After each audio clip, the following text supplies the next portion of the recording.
Oi, hoje vamos falar sobre hipotermia como alternativa para a redução de danos após uma parada cardíaca. Esse é um trabalho de IFC 4, é uma matéria da grade curricular da Faculdade de Medicina da UEMS, onde a gente tem que analisar uma revisão sistemática. O professor Antônio Grande e eu sou o acadêmico João Felipe. Para começar a introduzir, a parada cardíaca é uma condição comum nos hospitais e ao mesmo tempo muito temida, devido ao grande risco de óbito e de déficits neurológicos que o paciente fica sujeito. Essa condição causa isquemia global, com consequências no nível celular, mesmo após a reanimação e reestruturação da perfusão sanguínea. As principais consequências envolvem lesão celular direta e formação de edema. Edema é particularmente danoso ao cérebro, que tem espaço mínimo para se expandir e frequentemente resulta em pressão intracraniana aumentada e corresponde à diminuição da perfusão cerebral.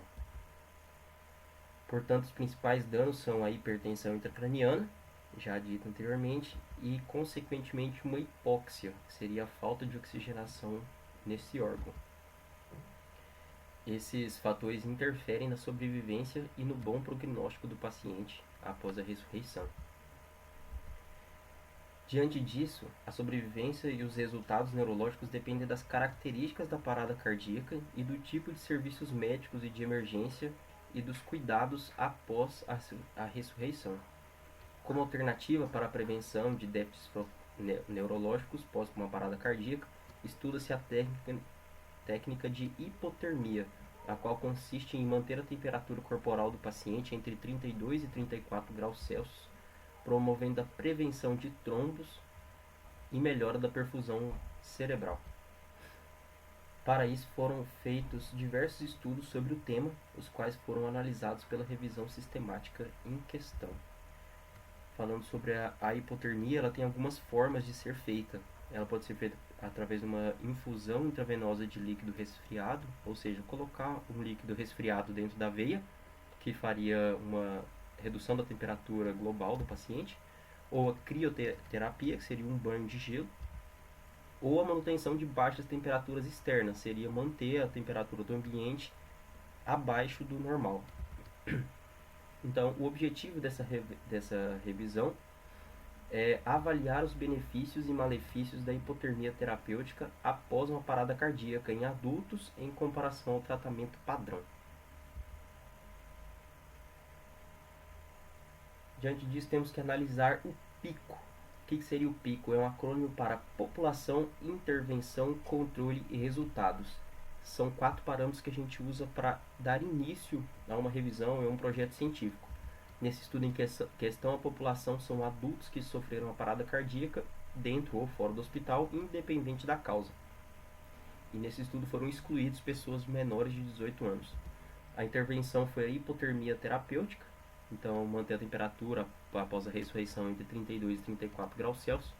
O controle, que seria o grupo que a gente vai fazer o comparativo, é qualquer outra terapia que não seja por hipotermia. E os outcomes, ou os resultados que a gente busca, é a melhora do prognóstico para danos neurológicos após a parada cardíaca. As formas de busca dessa revisão sistemática foram na Cochrane, onde foram encontrados 6.618 registros de mais de 30 estudos, sendo selecionados ao final da busca 12 estudos com 3.956 participantes, relatando os efeitos da hipotermia terapêutica no resultado neurológico ou na sobrevivência. Aqui temos um gráfico que analisa como foi feita essa busca de dados, onde foram retirados alguns estudos referentes a estudos duplicados ou que fogem do escopo que nós estamos procurando. Além disso, temos que avaliar o risco de viés dessas pesquisas.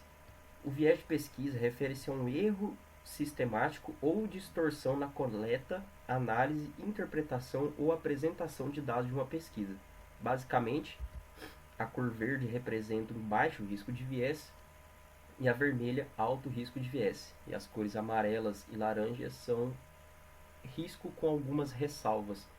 Nessa revisão, portanto, observa-se que tem 2 pesquisas com riscos elevados de viés, que seriam essas linhas que têm preenchimento de bastante pontos vermelhos. 2 dos estudos apresentam alto risco de viés relacionados a informações escassas e déficit na randomização, ou fez ajustes para desigualdades em características basais entre os grupos de tratamento e controle. Explicando sobre randomização, é o processo de escolha dos pacientes aleatoriamente. Todos os outros estudos foram avaliados como tendo algumas preocupações, que foram principalmente devido à incapacidade de cegar os cuidadores e pessoas que prestavam serviço, além da falta de registros em prontuários, principalmente nos estudos mais antigos. O termo cegar significa impedir que os participantes saibam dos bastidores da pesquisa, ou seja, como que foi feito, quem fez parte do grupo de pesquisa, parte do grupo de controle. São informações que, se todos sabem o que está acontecendo, pode ser que o resultado final seja alterado. Devemos analisar também o GRADE. O GRADE é um sistema desenvolvido para avaliar a qualidade da evidência e a força das recomendações em pesquisas médicas e de saúde. Esse sistema foi projetado para auxiliar na tomada de decisões clínicas, ajudando os profissionais de saúde a avaliar e interpretar a qualidade de evidências disponíveis. Avaliando esse nosso gráfico GRADE, nós podemos ver aqui à esquerda uma coluna que tem os desfechos. Então são 5 desfechos que foram analisados nessa pesquisa, e na última coluna à direita está a confiabilidade dessas pesquisas, que foram avaliadas em baixa e uma em específico muito baixa. Por fim, esse aqui é o gráfico Forest Plot. Falando um pouco sobre esse gráfico, ele é um tipo de gráfico utilizado em meta-análise e revisões sistemáticas para avaliar os resultados de múltiplos estudos sobre uma mesma questão de pesquisa. Nesse gráfico, a linha vertical, aqui à direita, representa o risco relativo e as linhas horizontais representam a significância e heterogeneidade dos resultados. Nesse primeiro gráfico, analisa-se a diferença de efeito neuronal entre infusão endovenosa de líquidos resfriados ou uma infusão endovenosa de líquidos normotérmicos, o qual, na análise do gráfico, o resultado é possível ver que as linhas horizontais cruzam a linha vertical, o que significa que não há diferença significativa entre os dois métodos já apresentados. Ou seja, essas linhas, tanto o losango quanto a linha horizontal, ela cruza o gráfico. Quer dizer que tanto a infusão de líquidos resfriados como a normotermia não faz diferença no prognóstico neurológico do paciente. Já nesse segundo gráfico, no qual avalia-se a diferença entre o resfriamento convencional em comparação com nenhum controle térmico do paciente após a parada cardíaca, algumas linhas horizontais cruzam a linha vertical e outras não. As que cruzam a linha vertical significa que não houve uma diferença estatística. Já as que não cruzam significa que houve uma diferença estatística, e nesse lado, como está à direita do gráfico, refere-se que foi favorável aos danos neurológicos, na verdade, favorável a o melhor prognóstico neurológico do paciente, essa terapia de resfriamento em comparação a nenhuma terapia. E ao final do gráfico temos o losango. Esse losango significa o apanhado de todas as pesquisas, ou seja, aqui nesse gráfico nós temos 8 pesquisas. O que conclui-se na pesquisa? Que, como o losango está à direita, conclui-se que o resfriamento convencional ele é melhor do que nenhum controle de temperatura após uma parada cardíaca. Nós temos menos edema cerebral, consequentemente menos hipóxia e menos danos neurológicos.